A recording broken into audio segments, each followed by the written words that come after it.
Hello students, welcome to Sephia online classes. कैसे हैं आप सभी स्टूडेंट्स? मैं आशा करता हूं कि आप बहुत अच्छे से होंगे। तो चलिए, आज इस वीडियो में मैं आपको यूरी ब्रॉन फेन ब्रेनर का जैव परिस्थिति परक सिद्धांत, ये मोस्ट इम्पॉर्टेंट है। और आप जानते हैं कि मैं आपको समाजीकरण का, सोशलाइजेशन का टॉपिक टीच कर रहा हूँ, तो इससे जुड़े हुए कुछ महत्वपूर्ण सिद्धांतों के बारे में चर्चा करेंगे। तो आज इसी क्रम में मैं आपको पहला सिद्धांत पढ़ा रहा हूँ, ठीक है। तो सबसे पहले तो मैं आपको बताना चाहूँगा कि जो ये यूरी ब्रॉन फेन ब्रेनर का जैव पारिस्थितिक परक सिद्धांत है, इसे इंग्लिश में बायो इकोलॉजिकल थ्योरी के नाम से भी जाना जाता है।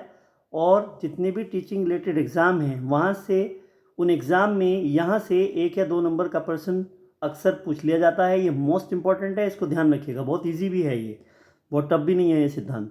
चलिए, सबसे पहले हम वैज्ञानिक के बारे में जान लेते हैं, उनकी लाइफ हिस्ट्री के बारे में, फिर इस सिद्धांत को विस्तार से पढ़ते हैं। यूरी ब्रॉन फेन ब्रेनर का जन्म 1917 में मॉस्को, रूस में हुआ था। उन्होंने अपने जीवन का अधिक समय अमेरिका में ही व्यतीत किया था, इसलिए उन्हें रूसी अमेरिकी वैज्ञानिक के नाम से भी जाना जाता है। नेक्स्ट देखिएगा, इस सिद्धांत के अनुसार बच्चा अपने चारों तरफ के वातावरण से सीखता है।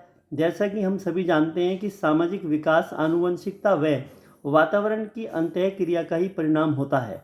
देखिए, जो आनुवंशिकता का टॉपिक है, आनुवंशिकता और वातावरण, ये बहुत ही इंपॉर्टेंट टॉपिक है। इसके बाद में जैसे ही हमारा समाजीकरण का टॉपिक समाप्त होगा, ये टॉपिक आपका शुरू हो जाएगा। नेक्स्ट देखिएगा, नंबर 3, इस सिद्धांत के अनुसार कुछ घटक बालक के विकास को प्रभावित करते हैं, जो कि निम्न प्रकार से हैं: दोस्त, परिवार, समायोजन, संस्कृति, संस्थाएं और वातावरण।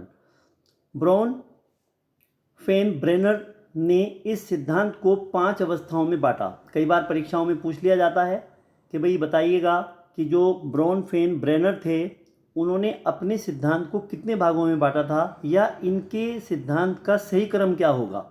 ये भी क्वेश्चन एग्जाम में पूछा हुआ है, ठीक है। तो मैं आपको बता देता हूँ। सबसे पहले इसमें है लघुमंडल, माइक्रो सिस्टम। दूसरा है मध्यमंडल, मीजो सिस्टम। बाह्यमंडल, एक्सो सिस्टम। वृहत मंडल, मैक्रो सिस्टम। और घटना मंडल, कोरोनो सिस्टम। तो इस क्रम को कई बार पेपर में बिगाड़ के दिया जाता है, आपको इसी तरीके से याद रखना है। इनका जो है, पहले माइक्रो सिस्टम है, फिर मीजो है, फिर एक्सो है, और उसके बाद में है मैक्रो सिस्टम, और उसके अंत में 5वें नंबर पे कोरोनो सिस्टम। ये इसका क्रम होता है, ठीक है। चलिएगा, एक क्वेश्चन तो ये हल हो गया आपका। अब सबसे पहले हम जान लेते हैं कि जो ये लघु तंत्र है, यानी लघुमंडल है, माइक्रो सिस्टम, ये क्या होता है। ये बहुत ही इंपॉर्टेंट पॉइंट रहेगा आपके लिए, इसको देख लीजिएगा स्टूडेंट्स। चलिए, सबसे पहले तो मैं आपको बताना चाहूँगा कि मान लो कि एक बच्चा है।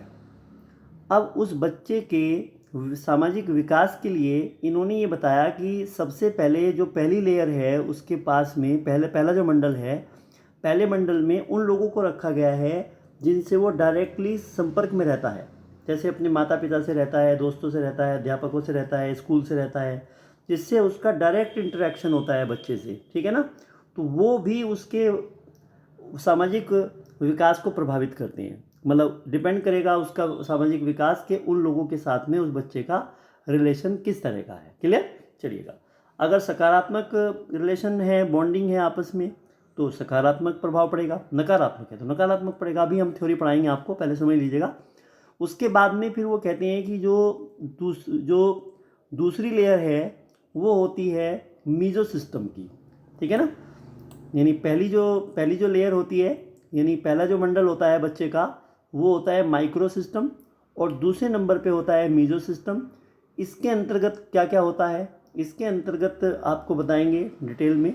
उसके बाद में फिर एक्सो सिस्टम, फिर मैक्रो सिस्टम, और फिर कोरोनो सिस्टम।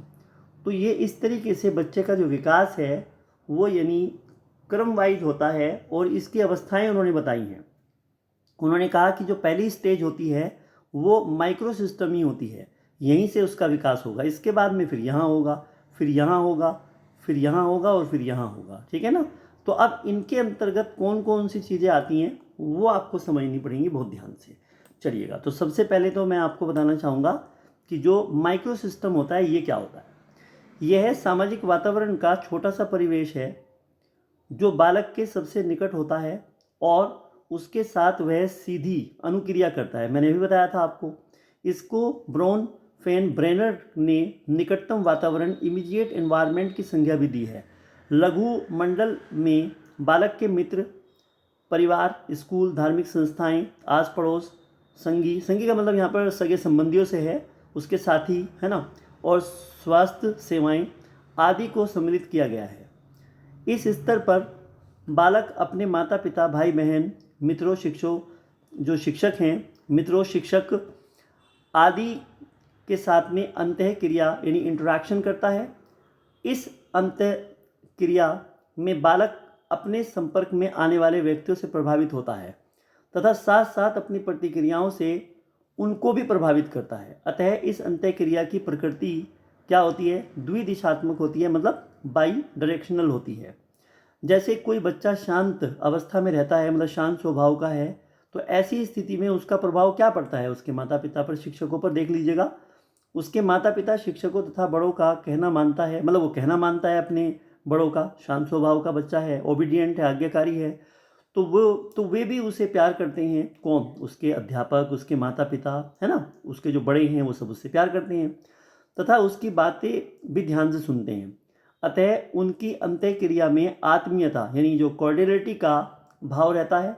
यदि बच्चा इसके विपरीत शैतान प्रवृत्ति का है, दंगा करता है तथा कहना नहीं मानता, तो उसके संपर्क में आने वाले लोग उसे डांटते हैं तथा उसके व्यवहार से नाराज भी रहते हैं।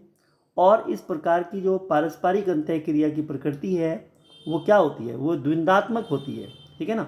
तो इस स्थिति में पहुंच कर दोनों पक्षों में चिड़चिड़ापन उत्पन्न कर देती है।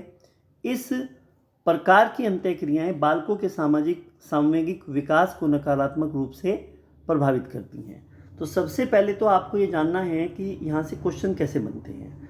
वो क्वेश्चन पूछेगा आपसे कि यहाँ पे आपको वैज्ञानिक का नाम दिया जाएगा, वो कहेगा कि ब्रॉन फेन ब्रेनर के जैव पारिस्थितिक सिद्धांत के अनुसार, ध्यान से सुनिएगा, उनके सिद्धांत के अनुसार जो बच्चे का सामाजिक विकास होता है, इस क्षेत्र के अंतर्गत निम्न में से कौन कौन से व्यक्ति आते हैं। मतलब वो आपको वहाँ पर दे देगा स्कूल, परिवार, मित्र, कोई भी इनमें से ऑप्शन दे देगा, इनसे अलावा भी दे देगा।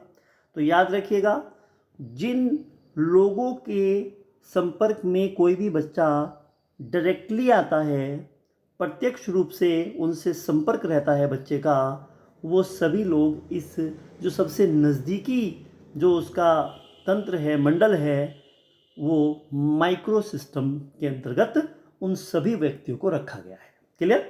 जैसे बच्चा किसके संपर्क में रहता है डायरेक्टली? माता पिता के रहता है, अपने दोस्तों के रहता है, अगर वो बीमार हो जाता है तो डॉक्टर के पास जाता है, स्कूल में जाता है तो टीचर के संपर्क में रहता है, जिससे डायरेक्ट उसका संपर्क होता है बच्चे का, ठीक है ना। तो वो जो सिस्टम है, इनके सिद्धांत के अनुसार वो माइक्रो सिस्टम कहलाता है। ऑलराइट, चलिएगा अब नेक्स्ट देखिएगा स्टूडेंट, यहाँ पर ये मोस्ट इंपॉर्टेंट पॉइंट आ गया है आपके लिए। यहाँ पर देखिएगा स्टूडेंट, यहाँ पे एक छोटा सा करेक्शन है आपके लिए। यहाँ पर ये मीज़ो होगा, MESO, ठीक है। तो यहाँ पे थोड़ा करेक्शन करना पड़ेगा। तो ये मीज़ो सिस्टम है यहाँ पर, और इसका नाम है हिंदी में मध्य तंत्र। इसके अंतर्गत क्या होता है? मध्य मंडल में लघु मंडल के विभिन्न घटकों के बीच होने वाली अंतःक्रियाओं को सम्मिलित किया जाता है। यह अंतःक्रिया एक साथ लघु मंडल की दो या दो से अधिक घटकों के साथ हो सकती है, जैसे छात्र के घर के वातावरण तथा स्कूल के वातावरण के बीच, तथा स्कूल तंत्र यानी स्कूल सिस्टम तथा गृह तंत्र के बीच जो उसके साथी हैं उसके साथ अनुभूतियों और पारिवारिक अनुभूतियों के मध्य होने वाले संबंध मध्य मंडल की परिसीमा में आते हैं। तो यहाँ पे इप्स्टीन एक वैज्ञानिक हैं, उनका क्या कहना है, ने अपने शोध अध्ययन में पाया कि जिन छात्रों को घर, स्कूल तथा संगी साथियों में अंतःक्रिया करने के तथा निर्णय लेने के पर्याप्त अवसर दिए जाते हैं, उनमें पहल करने की क्षमता, मतलब उनमें इनिशिएटिव पावर ज़्यादा पाई गई है। तथा उच्च स्तरीय उपलब्धि हायर लेवल अचीवमेंट प्राप्त करने की प्रवृत्ति टेंडेंसी अधिक पाई गई है। यदि घर के वातावरण, स्कूल के वातावरण तथा जो उसके साथी के साथ में वातावरण में समरूपता नहीं पाई जाती तो बालक को अपने आप को इन परिस्थितियों में समायोजित करना कठिन हो जाता है तथा उसका सामाजिक एवं सामूहिक विकास उचित व वांछनीय दिशा में न होकर अनेक प्रकार के विकारों से युक्त हो जाता है। चलिए स्टूडेंट, मैं अपने शब्दों में एक उदाहरण के माध्यम से इस बात को समझाता हूँ कि जो ये सेकंड सिस्टम है, मीज़ो सिस्टम, ये क्या होता है। तो हम यहाँ पे इसका एक एग्जाम्पल देख लेते हैं, फिर मैं आपको बताएगा। यदि बच्चे का रिश्ता अपने मित्रों, अध्यापकों, माता पिता व भाई बहन के साथ अच्छा है तो यह उसके सामाजिक विकास को प्रभावित करेगा सकारात्मक रूप से तथा यह लघु मंडल कहलाएगा। ठीक है। यदि दो या दो से अधिक माइक्रो सिस्टम, लघु मंडल मिलकर प्रभाव डालते हैं, जैसे स्कूल प्लस परिवार, अगर इनका संबंध अच्छा है तो अच्छा विकास और संबंध अच्छा नहीं है तो बालक का विकास बाधित होगा। अच्छा है संबंध तो विकास प्रभावित नहीं होगा, मतलब अच्छा विकास होगा, और यदि संबंध अच्छा नहीं है तो निश्चित रूप से बच्चे का विकास प्रभावित होगा, मतलब बाधित भी होगा। ठीक है। जैसे माता पिता बच्चे के सामने उसके अध्यापकों की बुराई करते हैं और उसके साथियों के साथ अच्छा व्यवहार नहीं करते। चलिए आप मेरी लैंग्वेज में इसको समझ लीजिएगा, थ्योरी को आप छोड़िए, आप मेरी बात समझिएगा। सबसे पहली बात दो ही लाइन में समझने का प्रयास करेंगे। जो पहला मंडल है इनका, उसको माइक्रो सिस्टम कहते हैं स्टूडेंट्स। माइक्रो सिस्टम में वो लोग आते हैं जो बच्चे से डायरेक्टली कांटेक्ट में रहते हैं, जिनके संपर्क में बच्चा प्रत्यक्ष रूप से डायरेक्टली आता है। माता पिता, भाई बहन, आस पड़ोस वाले, उसके दोस्त, चिकित्सक यानी अध्यापक, डॉक्टर्स, ये सब लोग। ठीक है। अब इसमें सेकंड वाले में जो मीजो सिस्टम है, सेकंड वाला, इसमें कौन लोग आएंगे वो आपको समझना पड़ेगा कि जो बच्चा है उस बच्चे के कोई दोस्त हैं, आप समझिएगा ध्यान से, उसके टीचर्स हैं, उसके माता पिता का उसके दोस्तों से कैसा व्यवहार है, उन अध्यापकों के साथ में कैसा वो व्यवहार करते हैं, ये वाला पॉइंट भी बच्चे को प्रभावित करता है। मान लीजिए कोई बच्चा अपने दोस्तों को अपने घर पे लेके आता है और उसके माता पिता उसके दोस्तों से अच्छा व्यवहार नहीं करते, तो ये जो चीज़ है ना बच्चे को प्रभावित करेगी। बच्चा इससे कहीं ना कहीं डिस्टर्ब होगा और नेक्स्ट टाइम अपने दोस्तों को अपने घर में लाने से कतराएगा और माता पिता के प्रति भी वो नेगेटिव हो जाएगा। तो ये इस पॉइंट से कहीं ना कहीं बच्चे का जो विकास है वो प्रभावित होगा। तो याद रखिएगा, इस पॉइंट में आपको इतना ही याद रखना है। पहले वाले पॉइंट में आपको शॉर्टकट में एक पॉइंट याद रखना है कि जो बच्चे के डायरेक्टली संपर्क में रहते हैं वो कौन से मंडल में आते हैं, लघु मंडल में आते हैं। क्लियर। और माता पिता का उस बच्चे के दोस्तों के साथ, उसके अध्यापकों के साथ में रिलेशन कैसा है, ये कौन से मंडल में आएगा, ये सेकंड मंडल में आएगा, मीजो में, मध्य मंडल में आएगा। ठीक है। आपको इतना सा पॉइंट याद रखना है और इसमें कुछ भी नहीं है। ठीक है। चलिए थर्ड पॉइंट देखिएगा स्टूडेंट, देखिएगा बाह्य मंडल क्या होता है, एक्सोसिस्टम। बाह्य मंडल के अंतर्गत वह सामाजिक संदर्भ आता है जिसमें कुछ ऐसे औपचारिक संगठन होते हैं जिसमें बालक प्रत्यक्ष रूप से जुड़ा नहीं होता, मतलब डायरेक्टली बच्चे का उससे कोई संबंध नहीं होता, लेकिन उसका बालक के सामाजिक तथा सामूहिक जो उसका इमोशन डेवलपमेंट है उस पर काफ़ी प्रभाव पड़ता है। कैसे पड़ता है देख लीजिएगा। इन संगठनों में आर्थिक व्यवस्थाएं, सेवाएं, राजतंत्र, जन संचार के माध्यम, धार्मिक संगठन तथा माता पिता के कार्य स्थल, वर्किंग प्लेस आदि मुख्य हैं। एग्जाम्पल देख लीजिएगा, समझ में आ जाएगा आपके।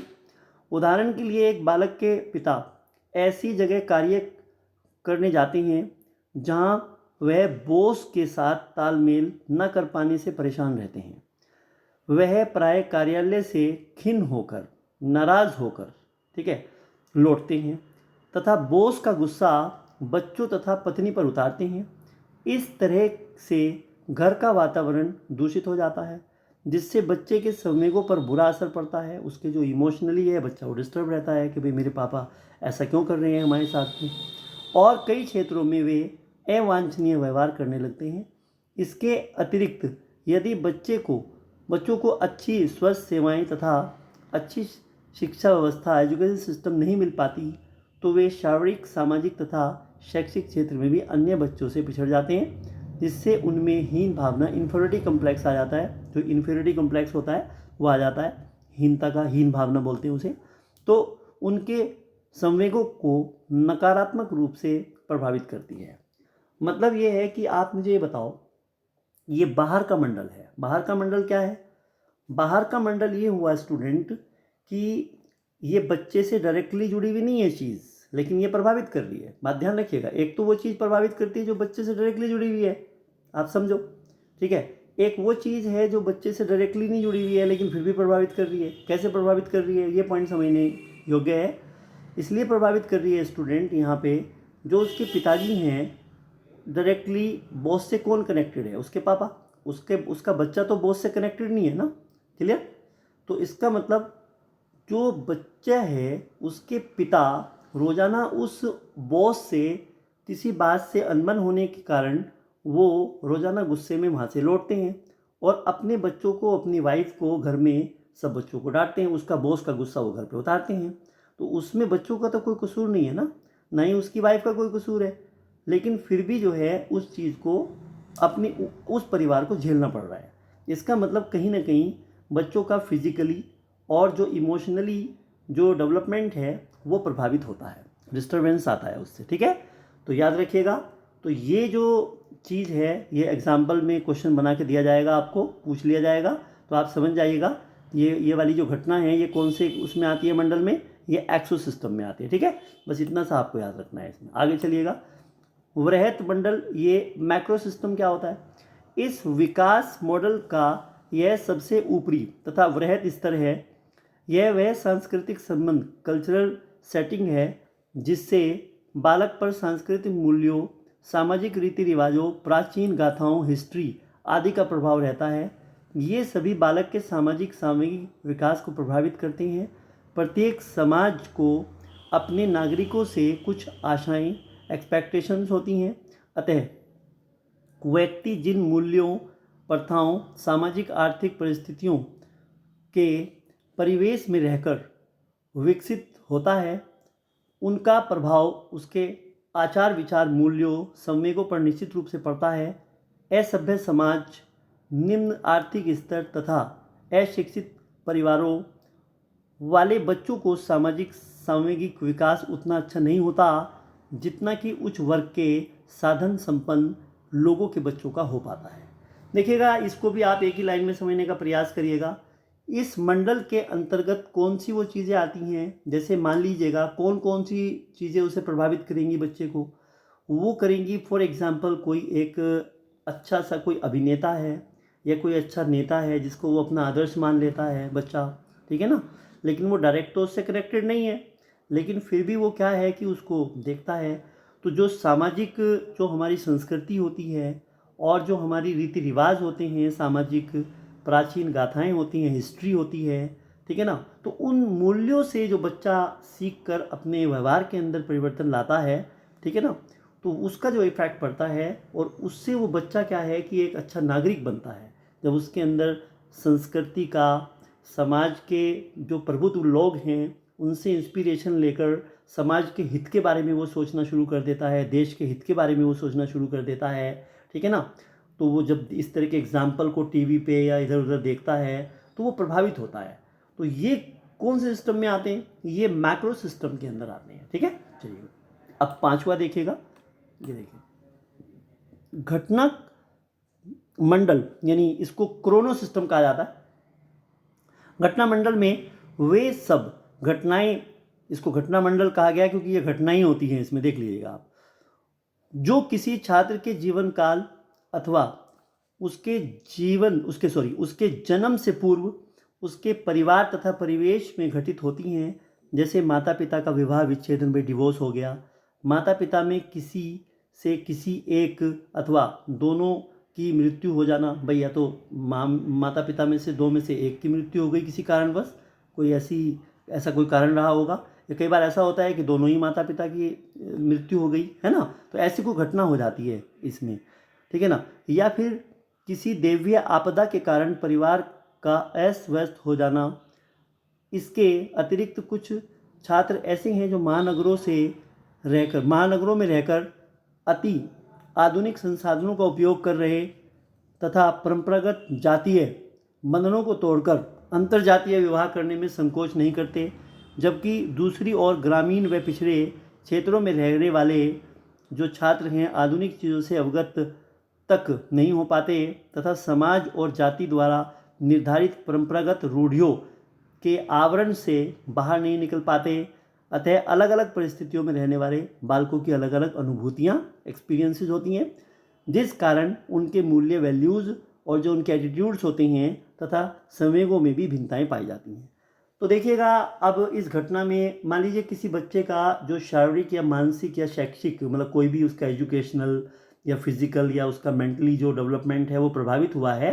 अगर वो इस वजह से हुआ है कि उसके माता पिता हैं, अब उनकी एक संतान है लेकिन आपस में उनमें अंडरस्टैंडिंग नहीं थी, इसलिए उन दोनों का डिवोर्स हो गया है। अब पापा अलग हैं, मम्मी अलग हैं, या तो बच्चा पापा की तरफ जाएगा या माँ की तरफ जाएगा, इसका मतलब बच्चे का भविष्य तो खराब हो चुका है। क्लियर? तो यानी अब माता पिता की लड़ाई में बच्चे का जीवन खराब हो रहा है। यहाँ पे देखिएगा आप, अब वो तो ना इधर का रहा ना इधर का रहा, ठीक है ना।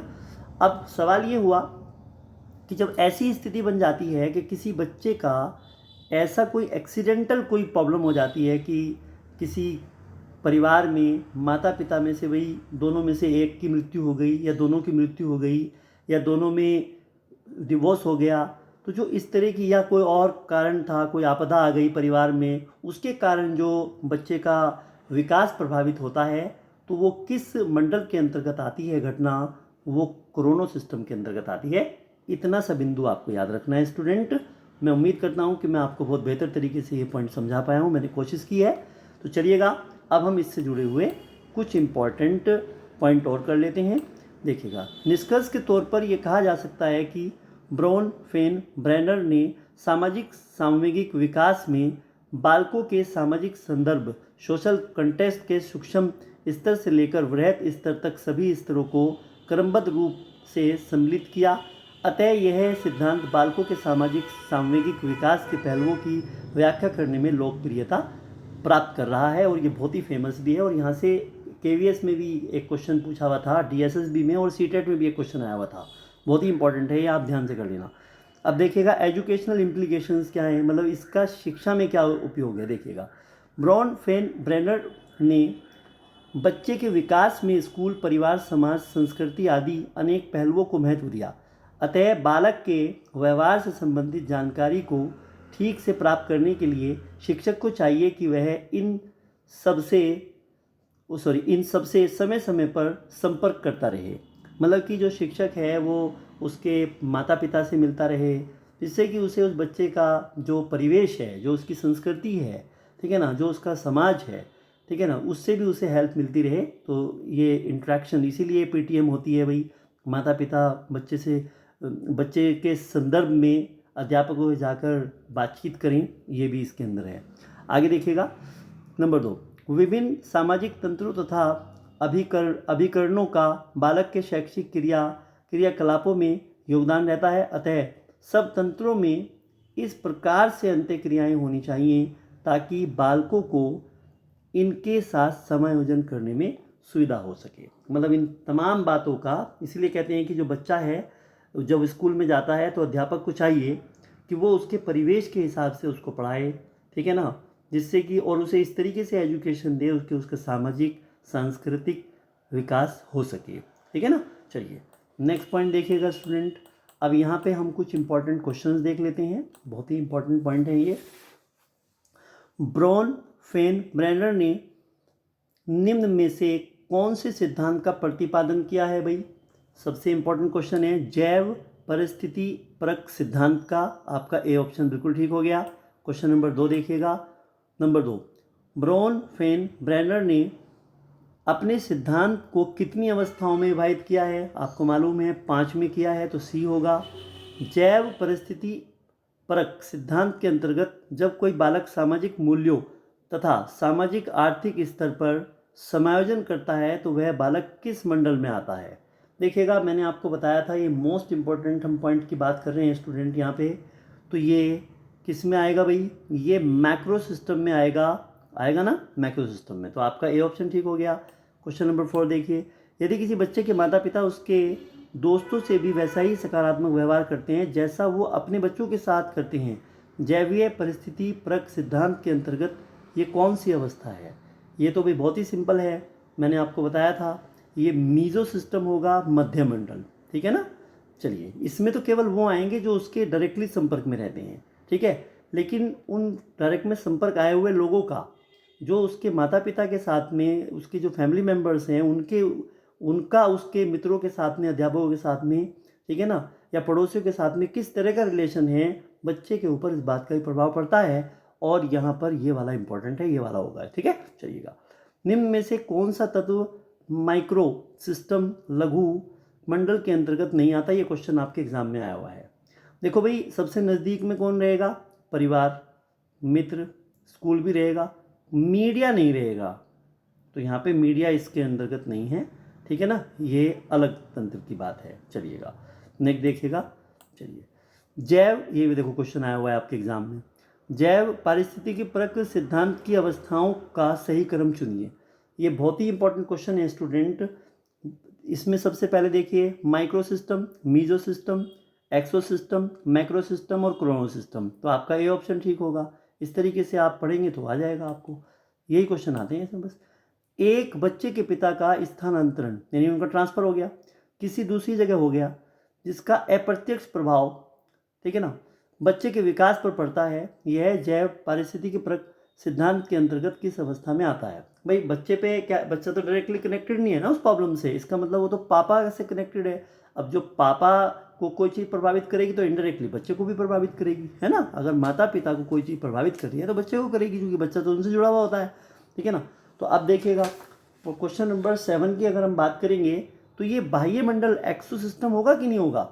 जैसे उसके पापा बॉस से काफ़ी अनबन रहती थी और गुस्सा वहाँ उतारते थे, ठीक है ना, इसका मतलब यहाँ पे बाह्य मंडल का है ये। आगे देखिए, एक बच्चे का विकास इसलिए प्रभावित हुआ क्योंकि उसके जन्म से पहले उसके पिता की मृत्यु एक दुर्घटना में हो गई थी, है ना, कोई हादसा हो गया था। जैव पारिस्थितिकी परक सिद्धांत के अनुसार यह किस मंडल से संबंधित है। देखो भाई, मैंने आपको क्वेश्चन नंबर 8 बताया है, आपको बताना होगा इसका, बहुत ही इंपॉर्टेंट ये क्वेश्चन है। और वैसे भी इसका मतलब यहाँ पे घटना घटी हुई है ना, देखो दुर्घटना का मतलब घटना, तो यहाँ पे घटना मंडल होगा, ऐसे करिए आप। तो जितनी भी घटनाएं हैं ना, बस वो घटना मंडल में है। ये क्रोनो सिस्टम है, ये लास्ट वाला है, 5वां, ठीक है। चलिए, निम्न में से कौन सा घटक घटना मंडल से संबंधित नहीं है। अब देखो भाई, कौन सा नहीं है। अब क्वेश्चन नंबर 9 मोस्ट इंपॉर्टेंट है, देखिएगा। देखो भाई, जातीय बंधनों को तोड़ना ये तो घटना है, दैवीय आपदा ये भी है, और यहाँ पे देखिएगा विवाह विच्छेदन ये भी है। इसमें स्वास्थ्य सेवाएं और परिवार ये तो नहीं होगा, ये तो पहले ही घटना, ये तो जो है आपका क्या है, तो माइक्रो सिस्टम में आएगा पहले वाले में, तो ये वाला नहीं होगा इसमें। ये क्वेश्चन भी आपके पेपर में आया हुआ है, ये DSSB का क्वेश्चन है। आगे देखिएगा, क्वेश्चन नंबर 10, लघु मंडल माइक्रो सिस्टम के बाद कौन सा मंडल आता है, ये भी आपकी परीक्षा में आया हुआ क्वेश्चन है। सीधी बात है, इसके बाद में मीजो सिस्टम आता है, अर्थात यहाँ पे सी ऑप्शन ठीक होगा। तो स्टूडेंट, इस वीडियो में इतना ही, थैंक यू सो मच। और नेक्स्ट वीडियो में मैं आपको एरिक्सन का सिद्धांत करवाऊंगा, मनोसामाजिक सिद्धांत मोस्ट इंपॉर्टेंट है। तो चलिएगा, अगर आपको ये वीडियो अच्छी लगी है तो आप ज़रूर वीडियो के बारे में कमेंट करके बताइएगा। Thank you so much. आप स्वस्थ रहें, खुश रहें और तरक्की करें, ऐसी हमारी आपके लिए आशा है, और हम आपके उज्जवल भविष्य की कामना करते हैं। Thank you so much, all the best.